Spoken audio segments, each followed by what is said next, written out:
अस्सलामुअलैकुम वरहमतुल्लाहि वबरकातुहू। दोस्तों, मैं निशात अहमद आप तमाम साथियों का बहुत बहुत इस्तकबाल करता हूं, खैर मकदम करता हूं, वेलकम करता हूं आपके अपने ही यूट्यूब चैनल जीएस ऑनलाइन पर। एक बार चैनल को सब्सक्राइब करके घंटी वाले आइकन को प्रेस कर नोटिफिकेशन को ऑल कर लीजिएगा। साथियों, आज हम पढ़ाने वाले हैं आपको सीटेट हिंदी पेडागोजी के जो प्रैक्टिस सेट है। भारत में अधिकांश कक्षाएं बहुभाषी होती हैं, बहुभाषी होती है और इसे शिक्षा द्वारा डॉट डॉट के रूप में देखा जाना चाहिए। समस्या के रूप में, संसाधन के रूप में, बाधा के रूप में, परेशानी के रूप में। सबसे पहले इस क्वेश्चन को आप समझिए कि बहुभाषी का मतलब क्या होता है। देखिए, एक होता है साथियों द्विभाषी। एक क्या होता है? एक होगा आपका द्विभाषी। क्या होगा? द्विभाषी। क्या होगा?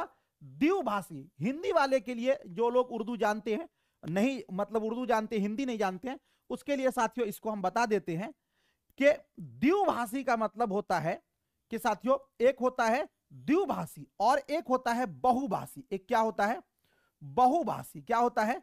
बहुभाषी, है ना। देखिए, द्विभाषी का मतलब होता है जू लिसानियात। क्या होता है? जू लिसानियात। और द्विभाषी का मतलब होता है कसीर लिसानियात। इसको उर्दू में बोलते हैं, क्या बोलते हैं? कसीर लिसानियात। है, मैंने पहले ही वीडियो में आपको डिक्शनरी दिया था, उसमें मैंने बताया था। द्विभाषी का मतलब यह हुआ कि कोई क्लास है, कक्षा है, उसमें दो जबान लोग जानते हैं। जैसे मान लीजिए कि हिंदी है, इंग्लिश है। आमतौर पे देखिएगा आपके बुक में भी हिंदी में भी लिखा रहता है, इंग्लिश में भी बहुत सारी बातें लिखी रहती है।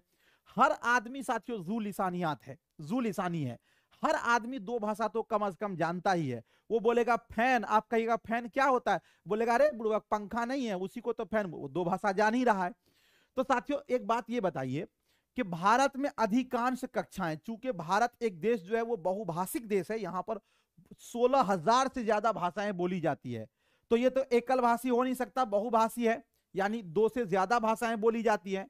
अब यहां पे ये कहा जा रहा है कि इसे शिक्षा द्वारा हमें बहुभाषिक को किस रूप में देखना चाहिए। देखिए, बहुभाषिक को साथियों अगर हम समस्या के रूप में देखेंगे तो गलत होगा, इसलिए कि बहुभाषिक जो है वो हमारे एक संसाधन के रूप में, इसमें संसाधन होगा। क्या होगा? संसाधन होगा। अब संसाधन क्यों होगा, इसके लिए आप समझ लीजिए। मान लीजिए कि कोई ए बच्चा है, ए बच्चा साथियों है, कोई बी बच्चा है, कोई सी है। अब इसमें क्या होता है कि ए की अलग जबान है, बी की अलग है, सी की अलग है। ये सभी साथियों कोई एक कक्षा में जमा हो गए, एक कक्षा में। अगर इनकी अपनी मातृभाषा पर रोक लगा दी जाए कि आप अपनी मातृभाषा में न बोलें, जो भाषाएं आपको सिखाई जा रही है उसमें आपको बोलना है, तो इसके जो सीखने का जो रफ्तार होगा वो धीमा पड़ जाएगा, वो सीख नहीं पाएगा। इसलिए कि हम बच्चे के मन की बात को ले ही नहीं पाएंगे। और अगर इसके जो अपनी मातृभाषा है उस पर रोक न लगाकर, बल्कि उसी में इसको प्रोत्साहित किया जाए, उसी में इसको साथियों डेवलप किया जाए और उसी स्किल को बढ़ाया जाए, तो इससे ये बहुत सारे ज्ञान को ये तीनों बच्चे अपने अपनी मातृभाषा में लेकर आएंगे। तो ए को बहुत सारी ज्ञान नहीं होंगी, बी को बहुत सारे ज्ञान सी की नहीं होगा, तो ये लोग अपने ज्ञान का क्या करेंगे? आदान प्रदान करेंगे। इसीलिए कहा जाता है कि जो बहुभाषिकता है उसे हमें संसाधन के रूप में लेना चाहिए, समस्या के रूप में नहीं लेना चाहिए। तो बहुभाषिकता क्या है? वो एक संसाधन है, इसलिए कि जो दूसरी लैंग्वेज में हम चीजों को नहीं जानते उसको हम सीख पाएंगे। तो इसीलिए आपका हो जाएगा ऑप्शन नंबर बी वाला आपका राइट हो जाएगा। अगला क्वेश्चन देखते हैं। अगला क्वेश्चन है आपके स्क्रीन पर जे 12 नंबर क्वेश्चन। कहा जा रहा है शिक्षार्थियों द्वारा की गई गलतियां और त्रुटियां। मतलब एक बच्चा सीख रहा है, अब सीखते सीखते साथियों वो गलती कर रहा है या कोई भी त्रुटि कर रहा है, तो उसमें हमें क्या करते हैं? जे शिक्षक और शिक्षार्थियों की असफलता के सूचक हैं। सूचक का मतलब होता है निशान, सूचक का मतलब निशान, है ना। चलिए, मतलब यह हुआ कि अगर बच्चे गलती करते हैं तो इसका मतलब यह है कि शिक्षक और शिक्षार्थी यानी बच्चे और उसके उस्ताद जो हैं, ये दोनों के मतलब निकम्मापन की ये निशानी है। चलिए, उनके चिंतन को समझने के अवसर के रूप में देखी जानी चाहिए। कि बच्चा गलती इसलिए कर रहा है कि वो कहां तक सोच रहा है, इसीलिए कठोरता से निपटाई जानी चाहिए। यानी जब गलती करे तो उसको हड्डी पसली को तोड़ देना चाहिए, यानी कि खूब पिटाई करनी चाहिए। देखिए याद रखिएगा, मारना, पीटना, डांटना, ही भी, है ना, ये सब जब आएगा तो वो निगेटिव वर्ड होता है। तो यहां पर कठोरता शब्द आ गया, ये कभी नहीं होगा, हमको ये ऐसा नहीं करना है। बच्चे को कमजोर अथवा उत्कृष्ट चिन्हित करने के अच्छे अवसर हैं। देखिए बच्चे को कमजोर, कमजोर का मतलब हो गया कि जो बच्चे कम जानकार हैं, और उत्कृष्ट का मतलब है कि जो बच्चे ज्यादा जानकार हैं। मतलब जो बच्चा गलती करेगा उसको हम ये जान लेंगे कि ये कमजोर है, और जो बच्चा साथियों गलती नहीं करेगा जान लेंगे ये बहुत तेज है। हमें साथियों अभी जो शिक्षक की प्रणाली है इसमें हमें भेदभाव नहीं करना है। अभी जो साथियों शिक्षक की प्रणाली है ये एक समावेशी शिक्षा है, यानी हमें ऊंच नीच नहीं करनी है। बच्चे को सभी को एक कक्षा में, कमजोर और तेज सभी को एक कक्षा में हमें देना है शिक्षा, तो ये वाला भी नहीं देना है। तो देखिए साथियों, अगर बच्चा गलती करेगा तो गलती इस बात को दर्शाता है कि वो कुछ ना कुछ सीख रहा है। तो गलती और त्रुटियों को उनके चिंतन को समझने के अवसर के रूप में देखी जानी चाहिए। Option number B. मान लीजिए कि एक बच्चा साथियों बोलने में ही गलती कर रहा, बातों को समझ रहा, तो इससे होगा कि हमको पता चलेगा कि गया उसके उच्चारण की गलती है, उसको सुधारेंगे। लेकिन एक बच्चा बोल तो सही रहा है लेकिन उसका वो मीनिंग नहीं समझ पा रहा है। जैसे अभी देखिएगा, आपको पूछा जाए ये क्या लिखा हुआ है, तो आप बोलिएगा प्रतिकूल। क्या बोलिएगा? प्रतिकूल। लेकिन पूछा जाएगा इसका माना क्या है, तो आप नहीं समझ रहे हैं, बहुत सारे लोग, है ना। तो आप बोल तो सही रहे हो लेकिन इसका माना नहीं समझ रहे हैं।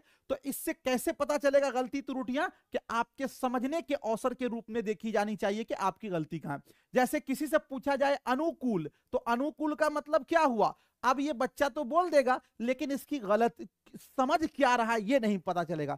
तो साथियों जब बच्चे गलती करते हैं और त्रुटि करते हैं तो इससे उसके समझने के अवसर के रूप में देखा जाना चाहिए। उसे हमें मारना ये नहीं करना चाहिए। ऑप्शन नंबर बी वाला। और दूसरी बात, एक चीज और याद रखिएगा, उर्दू पेडागोजी या हिंदी पेडागोजी में यह कहा गया है कि गलती जो करता है इसका मतलब है कि वो सीख रहा है।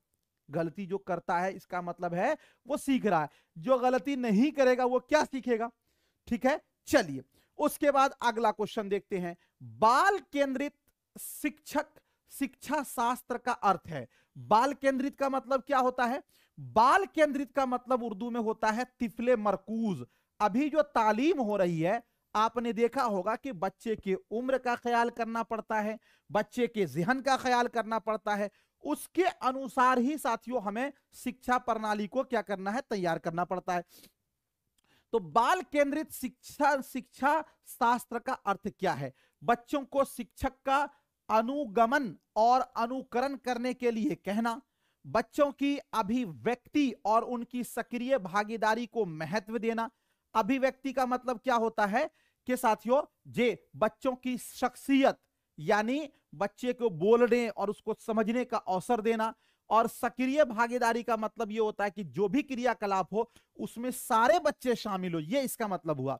बच्चों को पूर्ण रूप से स्वतंत्रता देना, बच्चों को नैतिक शिक्षा देना। चलिए बाल केंद्रित शिक्षण शास्त्र का अर्थ क्या होगा? 13 नंबर क्वेश्चन का क्या हो जाएगा राइट आंसर? बहुत ही शानदार। एक बार साथियों वीडियो को लाइक कर दीजिएगा। देखिए बाल केंद्रित शिक्षक का मतलब यह है कि अभी जो शिक्षा है इसमें कहा गया है कि जो टीचर है, टीचर एक सिर्फ सहायक के रूप में है। यानी टीचर को सारे क्रियाकलाप बच्चे से कराना है, अपने से नहीं करना है। बस वो जहां पर अटके वहां पर बताना है जी, इसलिए टीचर को यही कहा गया है। तो बाल केंद्रित शिक्षण शास्त्र का अर्थ है बच्चों को अभिव्यक्ति और उनकी सक्रिय भागीदारी को महत्व देना। ऑप्शन नंबर बी वाला आपका राइट हो जाएगा। ठीक है, चलिए अगला क्वेश्चन देखते हैं। अगला क्वेश्चन है आपके स्क्रीन पर 14 नंबर क्वेश्चन। कहा जा रहा है कि साथियों शिक्षार्थी से यह अपेक्षा करना कि वे ज्ञान को उसी रूप में पुनः प्रस्तुत कर देंगे जिस रूप में उन्होंने उसे ग्रहण किया। सबसे पहले आप यह बात जान लीजिए कि एक होता है अपेक्षा और एक होता है उपेक्षा। एक क्या होता है? उपेक्षा। एक क्या होता है? उपेक्षा। अपेक्षा का मतलब होता है उम्मीद, और उपेक्षा का मतलब क्या हुआ भाई? इसका मतलब हुआ कि आपकी शान में गुस्ताखी। नहीं बोलते हैं मेरे शान में उन्होंने गुस्ताखी किया, यानी मेरा अवहेलना किया, मुझे जलील किया, इसलिए मैं ये पार्टी छोड़ दे रहा हूं। नेता लोग बोलते हैं मेरी उपेक्षा की गई। तो अपेक्षा का मतलब ये हो गया, उपेक्षा का मतलब ये हो गया। शिक्षार्थी से यह अपेक्षा यानी ये उम्मीद करना कि वह ज्ञान को उसी रूप में पुनः प्रस्तुत कर देंगे जिस रूप में उन्होंने उसे ग्रहण किया, यानी जैसे उन्होंने सीखा है उसी तरह हूबहू साथियों किसी भी शब्द को बयान नहीं किया जा सकता। चलिए, एक प्रभावी आकलन युक्ति है, समस्यात्मक है, क्योंकि व्यक्ति अनुभवों व्याख्या करते हैं और ज्ञान को ज्यों का त्यों पुनः उत्पादित नहीं करते। उत्पादित का मतलब है कि ज्यों का त्यों आप साथियों शब्दों को नहीं बयान कर सकते। यह बिल्कुल सही है कि ज्यों का त्यों किसी भी चीज को आप साथियों पुनः प्रस्तुत, ज्यों का त्यों का मतलब होता है लाइन बलाइन, वो रट के हो सकता है। और साथियों हिंदी शिक्षण शास्त्र या उर्दू पेडागोजी में रटना नहीं है, तो ये एक समस्यात्मक है, चूंकि ये एक समस्या है, क्योंकि व्यक्ति अनुभवों का व्याख्या करता है, न कि साथियों ज्ञान को ज्यों का त्यों वो पुनः उत्पादित करता है। ये साथियों ऑप्शन नंबर बी वाला इसका क्या हो जाएगा? राइट हो जाएगा। ठीक है, अगला क्वेश्चन देखते हैं।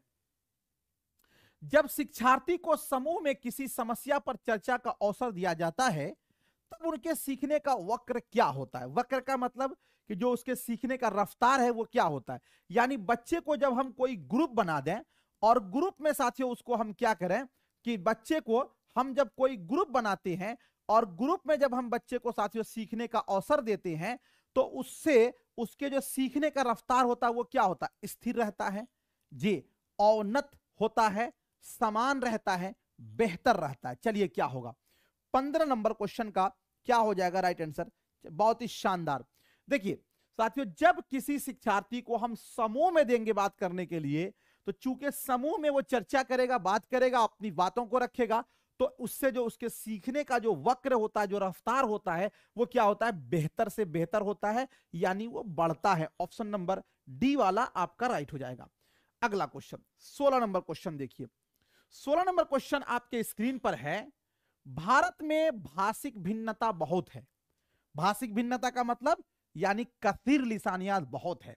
इस संदर्भ में विशेषकर कक्षा 1 और कक्षा 2 के प्राथमिक स्तर पर बहुभाषिक कक्षाओं के बारे में जे सर्वथा उपयुक्त कथन है। मतलब यह कहा गया कि भारत एक बहुभाषिक देश है। अब जिस भी कक्षा साथियों, कक्षा 1 में कक्षा 2 में प्राथमिक जो क्लास है, इसमें बच्चे बहुभाषिक बच्चे तो आएंगे ही, तो इसके बारे में सबसे बेस्ट कथन क्या है ये बारे में आपको बताना है। जो बच्चे कक्षा में मातृभाषा का प्रयोग करते हैं, जो बच्चे कक्षा में मातृभाषा का प्रयोग करते हैं, अध्यापक को कमजोरों को उनकी उपेक्षा करनी चाहिए। मतलब यह हुआ कि जो बच्चे मातृभाषा का प्रयोग करेंगे तो टीचर को चाहिए कि उनको अनदेखी कर दिया जाए। तो अनदेखी तो हमें करना नहीं है। अभी मैंने आपको बताया था कि साथियों बहुभाषिकता जो है वो क्लास के लिए क्या है? एक साथियों बेहतर चीज है और इसको हमको उपेक्षा नहीं करना है। तो पहला जो है 16 नंबर का ऑप्शन नंबर ए वाला जो है ये निगेटिव है, इसलिए कि हमें उपेक्षा नहीं करना है, उनको हमें एक संसाधन के रूप में लेना है। तो ये वाला आपका गलत हो जाएगा। शिक्षार्थियों को अपनी मातृभाषा या स्थानीय भाषा का प्रयोग करने पर दंडित किया जाए। भाई साहब, दंडित करना, मारना, पीटना, ये एक निगेटिव वर्ड है, इसीलिए ये भी नहीं होना चाहिए। विद्यालय में उन्हीं बच्चों को प्रवेश दिया जाए जिनकी मातृभाषा वही हो जो शिक्षा के लिए अपनाई जा रही है। अब कहा गया कि जब बहुभाषिक कक्षा है तो हम वैसे ही बच्चे को प्रवेश देंगे जो बच्चा उस क्लास में जो पढ़ाया जा रहा वो भाषा जानता हो। यह भी एक तरह का साथियों निगेटिव वर्ड है, ऐसा संभव नहीं है, तो यह भी गलत हो जाएगा। शिक्षक को सभी भाषा का सम्मान करना चाहिए, क्योंकि जब ये एक संसाधन के रूप में लेंगे तो हमें हर एक भाषा का सम्मान करना चाहिए। सभी भाषाओं में अभिव्यक्ति के लिए बच्चों को प्रोत्साहित करना चाहिए। अभिव्यक्ति का मतलब ये होता है कि बच्चे जो भी भाषा वो सीखे हुए हैं उसमें हमें बोलने के लिए उनको साथियों क्या करना है, मोटिवेट करना है। क्या करना है, मोटिवेट करना है। तो ये ऑप्शन नंबर जो है डी वाला आपका क्या हो जाएगा, राइट हो जाएगा। क्लियर। चलिए अगला क्वेश्चन देखते हैं साथियों। ये क्वेश्चन नंबर 17, बच्चे किस प्रकार से सीखते हैं, नीचे दिए गए कथनों में से कौन सा कथन इस प्रश्न के विषय में सही नहीं है। देखिए अब क्या पूछा गया कि बच्चे किस प्रकार से सीखते हैं, नीचे दिए गए कथनों में गौर करें और कौन सा जो प्रश्न है वो सही नहीं है।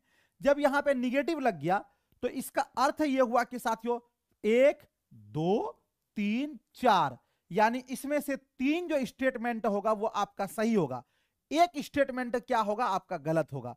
और जो गलत यानी निगेटिव स्टेटमेंट है इसी को निकालना, चूंकि यहां पर लगा हुआ है नहीं। चलिए, बच्चे सीखते हैं क्योंकि वे स्वाभाविक रूप से प्रेरित होते हैं, यानी हर बच्चा साथियों सीखता है क्योंकि वो स्वाभाविक रूप से प्रेरित होता है। बच्चे केवल कक्षा में सीखते हैं। चलिए देखते हैं, बच्चे तब सीखते हैं जब वे संज्ञानात्मक रूप से तैयार होते हैं। बच्चे अनेक प्रकार से सीखते हैं। देखिए आप एक चीज याद रखिए कि साथियों हिंदी हो या उर्दू हो, जब भी ये शब्द आए आप समझ लेना वो निगेटिव वर्ड है। कौन कौन सा, तो पहला शब्द है साथियों ही, दूसरा शब्द हो गया आपका भी, तीसरा शब्द हो गया साथियों आपका सिर्फ, ये क्या होगा, निगेटिव वर्ड है। इसी में लगा लीजिएगा केवल, क्या लगा लीजिएगा, केवल, ये निगेटिव वर्ड है। इसीलिए साथियों आपका याद रख लीजिएगा याद करना, याद करना, इसी में याद रख लीजिएगा मारना, मारना, और याद रखिएगा दंड देना, है ना, इसी में याद रखिएगा डांटना, क्या होगा, डांटना, याद रखिएगा। इसी तरह साथियों परीक्षा लेना, क्या करना, परीक्षा लेना, ये सब जो है ना निगेटिव वर्ड है। ये निगेटिव वर्ड से आप जल्दी से पकड़ सकते हैं आंसर की तरफ। तो ये निगेटिव वर्ड साथियों जहां जहां आएगा आप समझ लीजिए कि इससे आप पकड़ सकते हैं। तो क्या कहा गया है कि कौन सा निगेटिव वर्ड है, गौर कीजिए साथियों, बच्चे केवल कक्षा में सीखते हैं, तो केवल शब्द यहां निगेटिव है, तो हमारा बी वाला स्टेटमेंट गलत है। इसका अर्थ यह हुआ कि बच्चे केवल कक्षा में ही सीखते हैं, बाकी कहीं नहीं सीखते हैं। ऐसा थोड़ी है, बच्चे साथियों कक्षा से बाहर घर में भी सीखते हैं, बच्चे रास्ते में भी सीखते हैं, बच्चे खेल खेल में भी सीखते हैं, बच्चे अपने हमजोलियों से, सहपाठियों से भी सीखते हैं।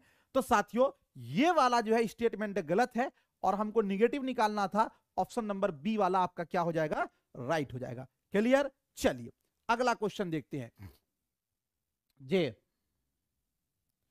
चलिए 18 नंबर क्वेश्चन है, बच्चों को समूह में कार्य देना एक प्रभावी शिक्षा रणनीति है, क्योंकि समूह में कार्य देने का मतलब क्या हुआ कि बच्चे को हम ग्रुप में काम दे रहे हैं। अच्छा एक बात बताइए, ग्रुप में काम क्यों देंगे भाई, इसलिए कि हम लोगों ने पढ़ा है कि साथियों एसआई यानी सामाजिक सोशल इंटरेक्शन, इसका फॉर्मूला किसने दिया था, तो इसका फॉर्मूला दिया था साथियों किसने, लेवायुगोत्स्की ने। इन्होंने ही कहा था कि बच्चे सामाजिक अंतःक्रिया से सीखते हैं। तो वही कह रहा है कि बच्चों को समूह में कार्य देना एक प्रभावी शिक्षण रणनीति है, यानी ये एक तरह का मेथड है, बच्चे समूह में अच्छे से काम करते हैं।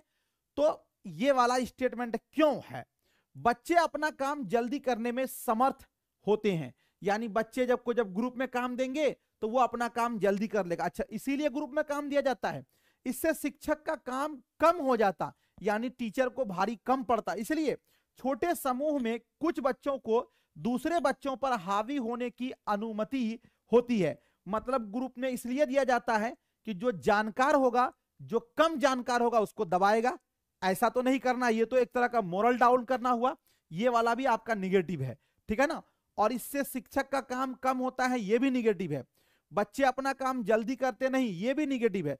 आगे चलिए, सीखने की प्रक्रिया में बच्चे एक दूसरे से सीखते हैं और परस्पर सहायता करते हैं। क्योंकि साथियों बच्चे एक दूसरे से सीखते हैं, ग्रुप में बहुत सारी बातें ऐसी होती है जो वो शिक्षक के सामने नहीं बोल पाता, लेकिन वो ग्रुप में बोल देता है। तो इसीलिए डी वाला आपका क्या हो जाएगा, राइट हो जाएगा 18 नंबर क्वेश्चन का। अगला क्वेश्चन है 19 नंबर में, एक बच्चे की कॉपी में लिखने में विपरीत छवियां, दर्पण छवि आदि जैसी गलतियां मिलती हैं। इस प्रकार का बच्चा लक्षण प्रदर्शित करता है। समझिएगा, एक बच्चा जब लिखने बैठता है तो लिखने के साथियों क्रम में क्या होता है, विपरीत छवियां। विपरीत छवियां का मतलब क्या होता है, उल्टा लिख देता है। हम लोगों से भी हुआ है भाई साहब, आपको क लिखना था ऐसे, आपने देखा होगा कि एक बच्चा जो है वो क ऐसे लिख देता है, होता है कभी कभी, देखे होंगे आप। आपको लॉ ऐसे लिखना पड़ता है, लेकिन एक बच्चा साथियों लॉ क्या करता है, इस तरह नहीं लिख के इस तरह लिख देता है, वो लॉ होता है ना जी। एक बच्चा को आपने देखा होगा, उसको 9 ऐसे लिखना पड़ता था, वो 9 ऐसे लिख के नहीं, वो बल्कि साथियों ऐसे लिख देता है, 9 6 से लिख देता है। यही हुआ विपरीत छवि। तो एक बच्चे की कॉपी में लिखने में विपरीत छवियां, दर्पण छवि आदि जैसी गलतियां मिलती है। दर्पण छवि का मतलब वही उल्टा दिखना। इस प्रकार बच्चे लक्षण प्रदर्शित करते हैं। अधिगम में अशक्तता, अशक्तता का मतलब होता है साथियों कमी, अधिगम का मतलब होता है आमोजिश, अधिगम में कठिनाई और अधिगम में समस्या, अधिगम में असुविधा। क्या होगा, चलिए पूछा हुआ क्वेश्चन है ये सब। 19 नंबर क्वेश्चन का क्या होगा राइट आंसर, देखिए। अगर हम ये बोलते हैं कि अधिगम में कठिनाई, अधिगम का मतलब होता है साथियों सीखना, ये कठिनाई नहीं है, बल्कि ये एक तरह की साथियों, इसको हम लोग बोलते हैं अशक्तता है, यानी एक तरह की ये बीमारी है। आपको पढ़ाया था कि साथियों अधिगम में अशक्तता, इसी को बोला जाता है क्या, डिसलेक्सिया। क्या बोला जाता है, डिसलेक्सिया। क्या बोला जाता है, डिसलेक्सिया। डिसलेक्सिया, ओलेक्सिया पढ़ा होगा आपने, और डिसग्राफिया, ओग्राफिया, डिसकैलकुलिया। तो ये साथियों क्या, अधिगम में अशक्तता है। ऑप्शन नंबर ए वाला आपका राइट हो जाएगा। बात समझ रहे हैं आप, चलिए तो ए वाला आपका राइट हो जाएगा 19 नंबर क्वेश्चन का। अगला क्वेश्चन देखते हैं। 20 नंबर क्वेश्चन में कहा गया, भाषा के संदर्भ में कौन सा कथन असत्य है, यानी असत्य का मतलब है कि कौन सा कथन जो है वो गलत है। भाषा मनुष्य के बीच परस्पर संवाद स्थापित करने का कार्य नहीं करती। मतलब यह हुआ कि भाषा मनुष्यों के बीच परस्पर संवाद, यानी एक मनुष्य को दूसरे मनुष्य से जोड़ने का काम नहीं करता। जबकि साथियों हम लोग जानते हैं कि भाषा कहते ही हैं अपने ख्यालात, अपने जज्बात का दूसरों के सामने आदान प्रदान करना और उनके ख्यालात, उनके जज्बात को समझना, इसी का नाम तो भाषा है। तो यह बोला गया है कि नहीं करती, तो पहला स्टेटमेंट आपका क्या है, गलत है। क्योंकि यहां पे पूछा गया असत्य है, तो यही वाला जब गलत है तो यही आपका राइट हो जाएगा, 20 का ए वाला ही राइट हो जाएगा।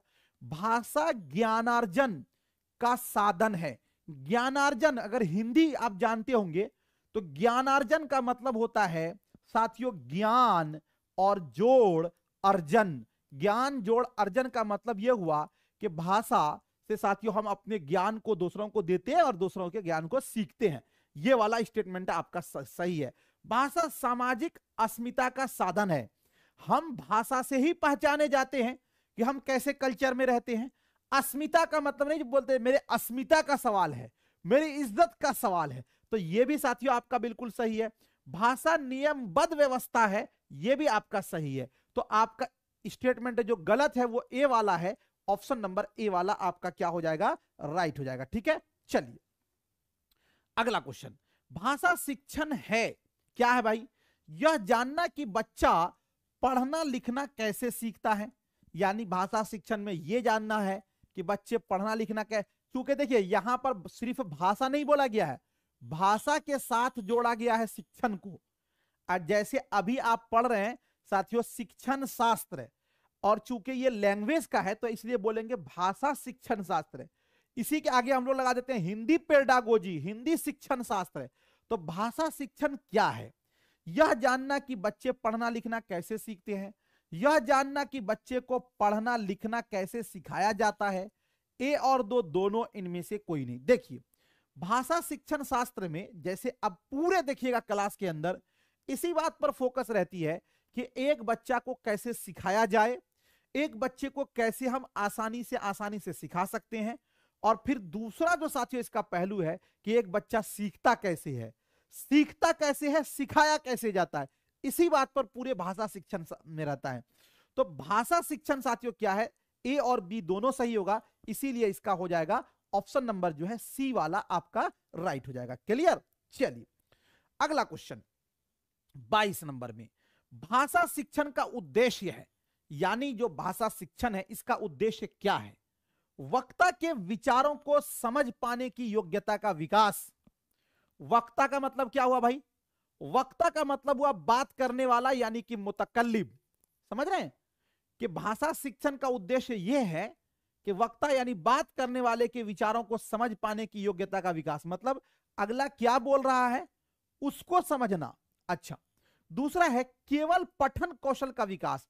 चूंकि यहां पर केवल लग गया है, आगे बढ़ेंगे नहीं। हमने आपको बता दिया कि केवल, सिर्फ, ही, भी, ये निगेटिव वर्ड होता है, इसको कट कर दीजिए।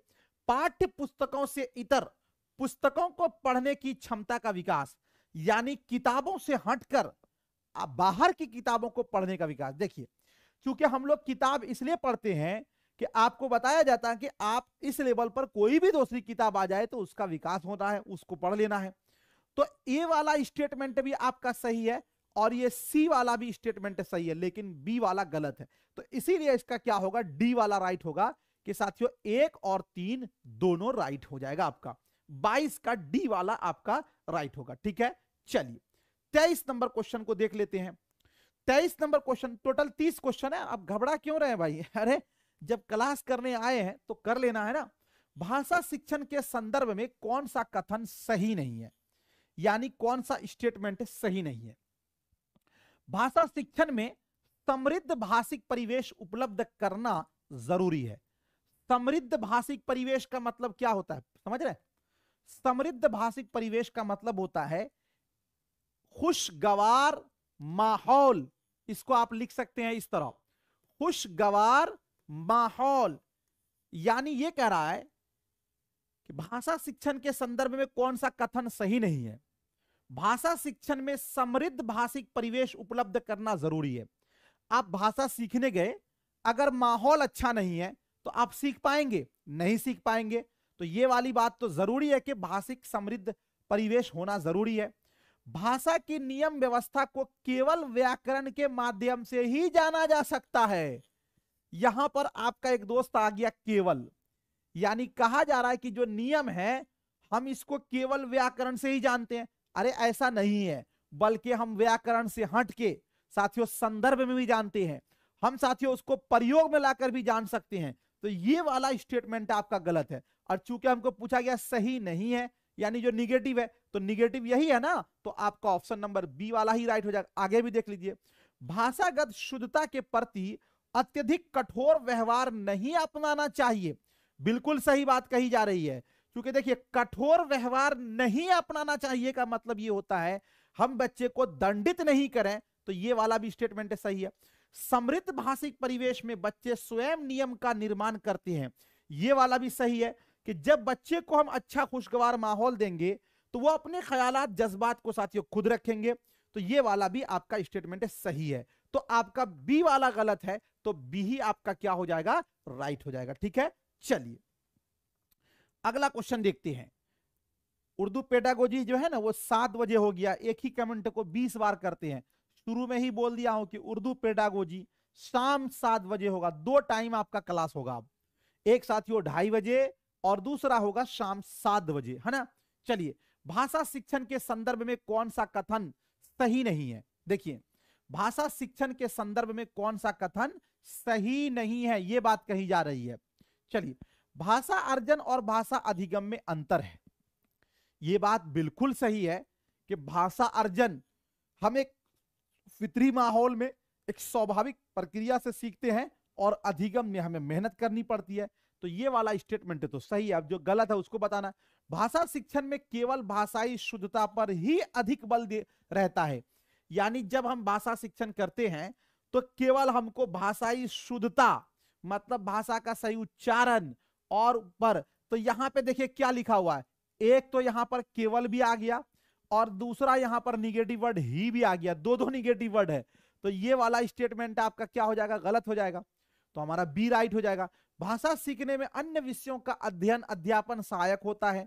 ये बात बिल्कुल सही है। समृद्ध भाषा परिवेश भाषा अर्जित करने में सहायक होता है, ये वाला भी सही है। लेकिन बी वाला जो है वो आपका क्या हो जाएगा, गलत हो जाएगा। तो ऑप्शन नंबर बी वाला आपका क्या हो जाएगा, यही राइट हो जाएगा, क्योंकि केवल और ही दो जो है यहां पर निगेटिव वर्ड आया है। चलिए अगला क्वेश्चन है 25 नंबर में, भाषा शिक्षण की विधियां मुख्यतः डॉट डॉट पर निर्भर करनी चाहिए। किस पर निर्भर करनी चाहिए? परीक्षा पद्धति पर निर्भर करनी चाहिए, बच्चों का स्तर, आयु और प्रकरण पर निर्भर करनी चाहिए, समय अवधि पर, लक्षण भाषा पर। देखिए, जो भाषा शिक्षण की साथियों विधियां हैं, यानी जो तरीके हैं, आपको बताया हूं कि साथियों चूंकि बाल केंद्रित शिक्षण साथियों चल रहा है, तो बाल केंद्रित में क्या होता है कि जो भाषा शिक्षण की जो विधियां हैं वो साथियों बच्चों के स्तर, आयु और प्रकरण पर ही निर्भर करनी चाहिए। तो बी वाला आपका राइट हो जाएगा। ठीक है, चलिए उसके बाद साथियों अगला क्वेश्चन है आपके स्क्रीन पर 26 नंबर में, भाषा शिक्षण में व्याकरण पढ़ाने के लिए प्रयुक्त किया जाने वाला सिद्धांत क्या है? आगे इसको भी देख लेते हैं जे या नियम। भाषा शिक्षण में व्याकरण पढ़ाने के लिए प्रयुक्त किया जाने वाला सिद्धांत या नियम क्या है? आवर्ती का सिद्धांत, अनुकरण का सिद्धांत, आगमन एवं निगमन का सिद्धांत, अनुबंधन का सिद्धांत। चलिए क्या होगा, देखिए ये दो सिद्धांत है साथियों जिसको जानना आपको बहुत जरूरी है, ये आगे भी आपको काम आएगा। और देखिए ऐसा नहीं है कि सीटेट में कुछ चीजें आप पढ़ लीजिएगा तो सीटेट के बाद तो बीपीएससी है बिहार में टीचर बनने के लिए, और साथियों यूपी में टीचर बनने के लिए सुपर टेट है, तो इसमें भी फिर आपको यह काम आएगा। देखिए ध्यान दीजिएगा, एक विधि होती है साथियों, जी ध्यान दीजिएगा, पहले आप समझ लीजिए, व्याकरण सिखाने के लिए एक विधि होती है साथियों जिसको हम लोग बोलते हैं निगमन विधि। क्या बोलते हैं? निगमन विधि। क्या बोलते हैं? निगमन विधि। निगमन विधि को साथियों उर्दू में बोला जाता है इस्तिखराजी तरीका। क्या बोलते हैं? इस्तिखराजी तरीका। यह तरीका क्या है कि पहले आपको साथियों नियम सिखाया जाएगा जो पहले हम लोग बचपन में पढ़ते थे, और नियम सिखाने के बाद में आपको साथियों उदाहरण दिया जाएगा। समझ रहे हैं? यह तरीका के द्वारा पहले चीजों को हम लोग बगैर सोचे समझे साथियों रटते थे, जो बच्चे पहले हम लोग भी ऐसे ही सीखे हुए हैं। और उसके बाद ये जो तरीका है निगमन विधि, ये साथियों एक और मनोवैज्ञानिक तरीका है, यानी ये तरीका सही नहीं है, यानी इसमें बच्चे का भाषा का विकास जल्दी नहीं होता है। लेकिन यह तरीका किसमें अपनाया जाता है? व्याकरण में। और एक जो तरीका है साथियों, उस तरीका का नाम है आगमन विधि। क्या बोलते हैं उसको? आगमन विधि। और आगमन विधि को साथियों उर्दू में बोला जाता है इस्तिक़राई तरीका। क्या बोलते हैं? इस्तिक़राई तरीका। अब ये इस्तिक़राई तरीका क्या है? जस्ट इसका विपरीत। इसमें पहले था नियम फिर उदाहरण, तो इसमें होगा पहले उदाहरण फिर नियम, फिर नियम। यह था एक अमनोवैज्ञानिक विधि है, यह मनोवैज्ञानिक विधि है, यानी पहले बच्चे को हमें उदाहरण बतलाना है फिर नियम सिखाना, जो अभी चल रहा है। लेकिन याद रखिए, आगमन विधि हो निगमन विधि हो, ये दोनों साथियों जो नियम है या ये दोनों जो विधि है वो किसमें चलता है? तो साथियों व्याकरण में। ये किसी और में नहीं बल्कि व्याकरण में। इस्तिखराजी हो या इस्तिक़राई हो, ये किसके लिए है साथियों? तो ये व्याकरण विधि में है। तो भाषा शिक्षण में व्याकरण पढ़ाने के लिए प्रयुक्त किया जाने वाला सिद्धांत या नियम कौन है? तो आगमन, आगमन को बोलते हैं साथियों इस्तिक़राई तरीका, और ये हो जाएगा निगमन विधि यानी कि इस्तिखराजी तरीका। ये दोनों तरीका व्याकरण में है। ऑप्शन नंबर सी वाला आपका राइट हो जाएगा। ठीक है, अगला क्वेश्चन साथियों 27 नंबर में, अभिप्रेरणा का सिद्धांत है। अभिप्रेरणा का मतलब ये होता है मोटिवेट करना, है ना। विद्यार्थियों को प्रोत्साहित करने पर बल देता है, विद्यार्थियों को अभ्यास करने के लिए कहता है, सीखी हुई बातों को पुनरावृत्ति करने के लिए कहता है। पुनरावृत्ति का मतलब होता है दोहराना, है ना। उपरोक्त में से कोई नहीं। देखिए आपने देखा होगा कि टीचर लोग कहते हैं कि आप ही कर सकते हो, अरे तुम ही पास करोगे, अरे तुम्हारी ही जरूरत है, आपके अंदर सब चीज है, आप हिम्मत कर लो, ठान लो। यही होता है अभिप्रेरणा, यही होता है मोटिवेशन, है ना जी। यही मतलब आपके अंदर की जिज्ञासा को जगाना, इसी का नाम है अभिप्रेरणा, इसी का नाम है साथियों मोटिवेशन। तो अभिप्रेरणा का सिद्धांत क्या है? तो साथियों विद्यार्थियों को प्रोत्साहित करने पर यह बल देता है। Option number A. देखिए जब तक आप अंदर से साथियों मोटिवेट नहीं होइएगा, प्रोत्साहित नहीं होइएगा, तब तक आप चीजों को नहीं सीख सकते हैं। तो ऑप्शन नंबर ए वाला आपका राइट हो जाएगा। चलिए अगला क्वेश्चन है, विद्यार्थी की भाषा पर उसके सामाजिक परिवेश का प्रभाव पड़ता है, यह कथन जो है क्या बोला गया है, यह सिद्धांत है। यानी कहा जा रहा है कि विद्यार्थी की भाषा पर उसके सामाजिक परिवेश का प्रभाव पड़ता है, यह सिद्धांत है। अनुबंधन का सिद्धांत, अनुकरण का सिद्धांत, सहचर्य का सिद्धांत और जीवन समन्वय का सिद्धांत। क्या होगा? देखिए हर एक साथी जानता है कि कोई अगर मान लीजिए इसमें साथियों बंगाल का पढ़ रहा होगा, तो जो बंगाल के होंगे वो कितनी भी अच्छी हिंदी बोलेंगे, वहां पर वो थोड़ी सी साथियों स्त्रीलिंग और पुल्लिंग में गलती कर देंगे। कोई अगर मान लीजिए कि साथियों कहां का होगा, हरियाणा का होगा, तो वो देखिएगा र ज्यादा बोलते हैं, नहीं पंजाबी होगा तो उसकी भाषा, तो जाहिर सी बात है कि जो जिस परिवेश में रहता है वहां का उसके भाषा पर प्रभाव पड़ता ही है, उससे वो पहचान लिया जाता है कि ये फला जगह का है। तो ये कथन जो है साथियों, इसी को बोलते हैं अनुकरण का सिद्धांत। चूंकि आप जिस टाइप का देखते हो, सुनते हो, उस टाइप का आप नकल करते हो ना, तो अनुकरण का मतलब क्या हुआ? नकल करना। तो ये हो गया अनुकरण का सिद्धांत, है ना। चलिए ऑप्शन नंबर बी वाला आपका राइट हो जाएगा। अगला क्वेश्चन है साथियों, मातृभाषा शिक्षण क्या होगा भाई? ऑप्शन नंबर ए में है, विद्यार्थी के भाषा शिक्षण में व्यवधान उत्पन्न करता है। व्यवधान उत्पन्न करने का मतलब यह हुआ कि जब बच्चा सीखने जाता है तो मातृभाषा में अगर उसको सिखाया जाए तो विद्यार्थी को साथियों इससे क्या होती है? समस्या होती है। अच्छा, अभी हम आपको कुछ शब्दों का साथियों उर्दू में उच्चारण कर दे रहे हैं, उर्दू में आपको बता दे रहे हैं, तो उससे आपको समस्या है? नहीं, समस्या नहीं है बल्कि संसाधन है वो। तो ये वाला स्टेटमेंट आपका गलत है। मातृभाषा शिक्षण को सरल बनाता है। बिल्कुल सही बात है कि साथियों जब हम पढ़ने जाते हैं, अगर हमारी मातृभाषा में हमको बताया जाता है, तो चूंकि मातृभाषा से हमारा एक तरह का लगाव होता है और हमें अपनायत इससे जाहिर होती है, तो शिक्षण को यह सरल बनाता है। यह वाला स्टेटमेंट आपका बिल्कुल सही है। अध्यापक के शैक्षिक कार्य में बाधा बनता है, जी नहीं, गलत है। शिक्षण सिद्धांत के विपरीत है, यानी उल्टा है, जी नहीं, ये वाला भी गलत है। तो आपका ऑप्शन नंबर जो है बी वाला आपका क्या हो जाएगा? राइट हो जाएगा 29 नंबर क्वेश्चन का। ठीक है, चलिए 30 नंबर क्वेश्चन में साथियों आपको कहा जा रहा है, कौन सा नियम स्थूल ज्ञान से सूक्ष्म ज्ञान की ओर अग्रसर होने की बात कहता है? ये स्थूल ज्ञान से सूक्ष्म ज्ञान की ओर अग्रसर होने की बात कहता है।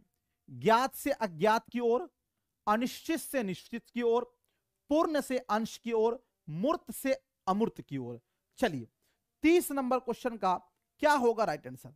देखिए कौन सा साथियों नियम जो है वो आपको स्थूल से सूक्ष्म की ओर, देखिए स्थूल का मतलब यह हुआ वो चीज जिससे हमारा वास्ता पड़ा हो, जिसको हम जानते हो, जिसको हमने देखा हो, उससे साथियों कभी कभी क्या होता है सूक्ष्म की ओर, यानी छोटे चीज जिसको हमने देखा नहीं है, केवल महसूस किया है, उसकी तरफ हम जाते हैं, उसकी तरफ आपको सिखाया जाता है। जैसे मान लीजिए कि साथियों आप कभी कहां नहीं गए, चांद पर नहीं गए, लेकिन बताया जाता है कि चांद पर ऐसे चला जाता है, ये फिर जमीन का उदाहरण दिया जाता है। तो यह हुआ स्थूल से सूक्ष्म की ओर।